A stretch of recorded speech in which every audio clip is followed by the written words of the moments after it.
What the heck did I just walk in on?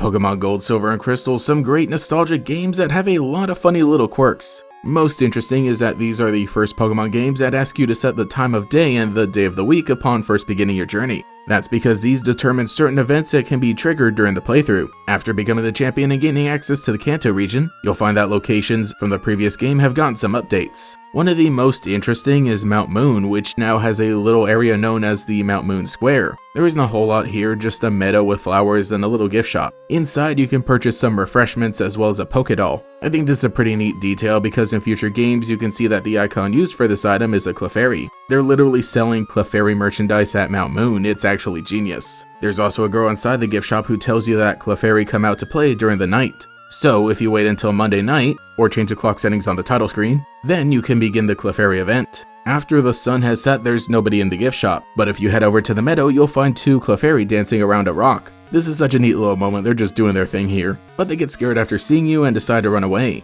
The rock in the middle is implied to be a moonstone or a meteor of some kind, though it's really just a regular breakable rock that you can have a Pokemon smash. So doing this will give you a moonstone, but you have to press A again after smashing the rock, which I clearly did not do in my footage here, so I missed out on it and I have to wait until next Monday. Or I could just change the clock setting again. I find it interesting that despite this being an event here, there are no people hanging around during the night. I guess maybe they just want to let them be. The sign does say not to litter, so maybe the locals just have this understanding to leave them alone. Meanwhile, I just broke their fancy moon rock and didn't even keep it for myself. This event does come back in Heart Gold and Soul Silver, just with a different layout and more Clefairy. Also, they actually dropped the moonstone when leaving, so there's no chance you'll miss it. This whole event is pretty clearly a reference to the anime episode in which these Pokemon made their debut, where Ash, Brock, and Misty find a bunch of them dancing around a giant moonstone in Mount Moon singing their little song. I find it pretty interesting that despite this being Gold, Silver, and Crystal, they're referencing an event from the original anime series. I think because they had the opportunity to return to the Kanto region, they decided to add in things like this, where it could have always just been intended as a part of Clefairy's lore from the very beginning. Regardless, I think it's a neat way to better flesh out the Pokemon world and really take advantage of the time and day settings in this game. And having a repeatable method to obtain evolution stones isn't a bad idea either. But I really think that with Clefairy being such an iconic little guy, moments like this have been able to stick around with both the fans and the game creators.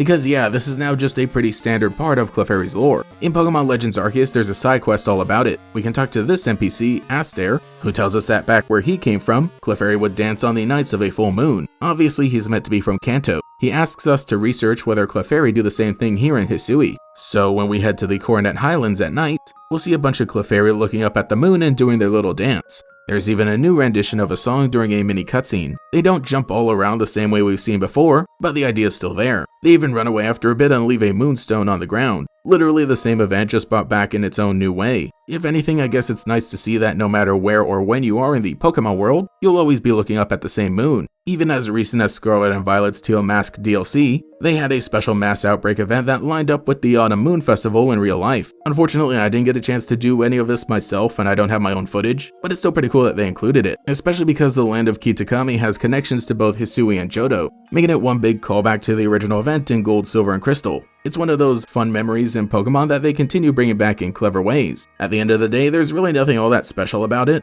Again, it's mostly cool in the original games where you could obtain multiple moonstones, but that isn't too much of a problem in the modern day. Truthfully, it serves as world building most of all, but that's actually perfect. There doesn't need to be a huge explanation or purpose for everything. Sometimes we just want the good vibes with a hint of lore. With how popular Clefairy has remained, even if it didn't end up becoming the mascot like the first plan, I'd imagine we'll keep seeing even more references as the franchise continues. But it is pretty neat giving Clefairy the connection to the Moonstone in general and just having it be really obsessed with the moon. It's really only in the anime that it's theorized actually came from space. Meanwhile, in the video games, there isn't too much in the Pokédex entries that would hint toward that. Really, I just think they're meant to tie into the general mystical fairy idea, little funny guys who dance in the moonlight. But let me know what you think in the comments below. Is this an event you remember camping out for every Monday? Or have you only more recently begun dancing with the Clefairy? Anyway, I should get going. I want to get me one of those souvenirs before the shop closes.